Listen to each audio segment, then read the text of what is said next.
What's going on, y'all? Welcome to the Deep End Podcast on the go. So we just came back from a doctor's appointment by force.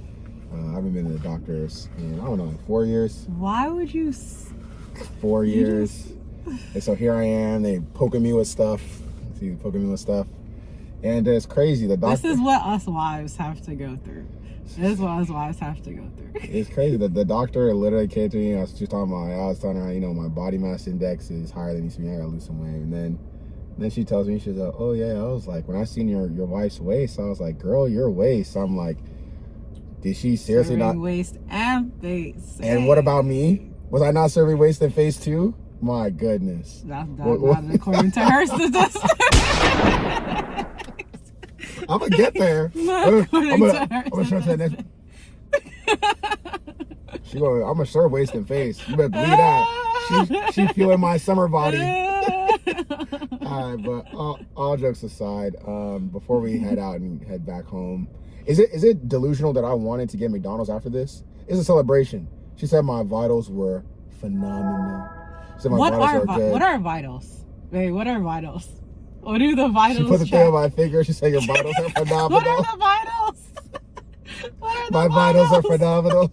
What does that mean? You don't even know what that means. I have no clue what that means. I'm not gonna lie. The fact that I wanted McDonald's after this is concerning. I've got some work to do. But okay, all jokes aside, major needs, very important thing in the life of a couple and life of a married couple, serious couple. If you're engaged, you really need to understand each other's major needs. What are major needs like to you? What is your explanation? Somebody who's never heard that term before. Yeah, so I know we talked about it in a long form video, but your major needs are pretty much the things that you need in your life.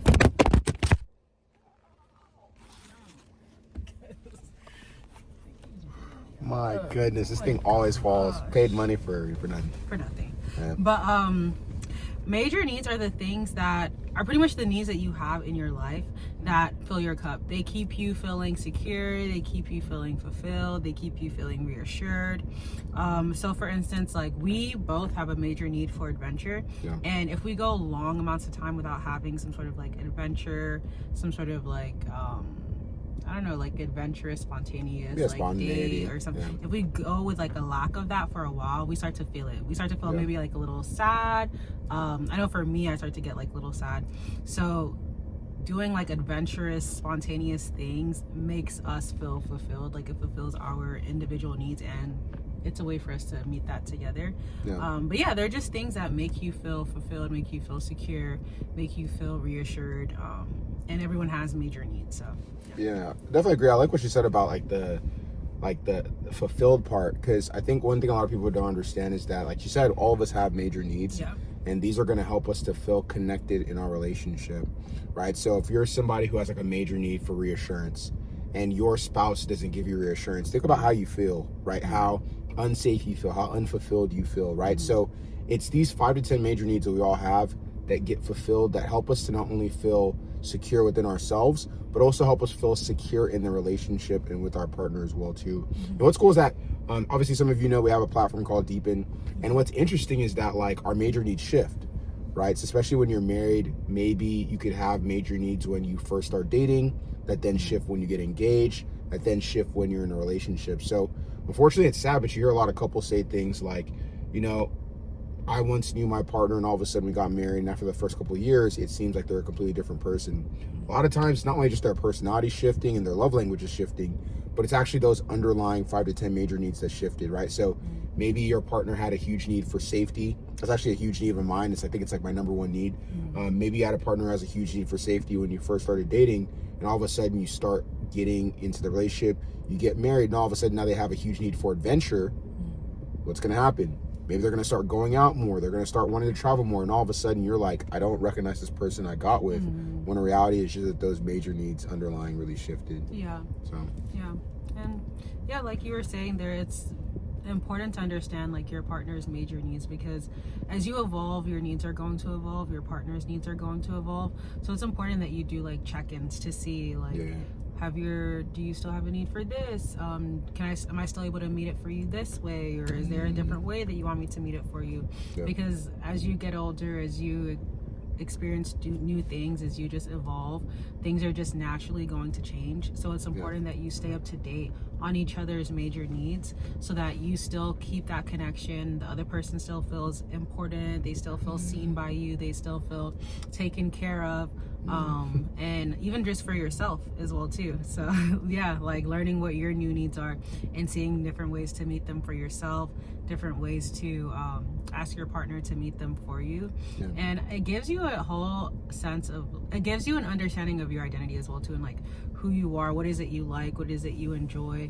Like maybe some days you might feel down because you're not aware that there's like a need, your needs cup isn't being filled up in like certain areas. So yeah, I think it's just very, very important to know your major needs and know your partner's major needs. So and I couldn't have said that part better. I really hope you all like heard her, especially when it comes to even like the individual filling your own cup, because sometimes people, especially people who are like anxious attached or a little bit more like quote unquote clingy or needy, they think it's solely their partner's responsibility to fulfill their cup. And that's actually what's going to put an unhealthy strain on your relationship. It's going to have you be solely dependent on that person, which is why when they're not available or they're distant or withdrawn, you start panicking, you start feeling the way you feel, because you're solely putting the power in another individual's hand in order to do something that either God should be doing or you should be practicing doing as well too. And then vice versa. If you have a husband who's like avoidant, kind of distant, kind of very hyper independent, that's also not good. Because for healthy relationships to function, you need to be fulfilling your own needs.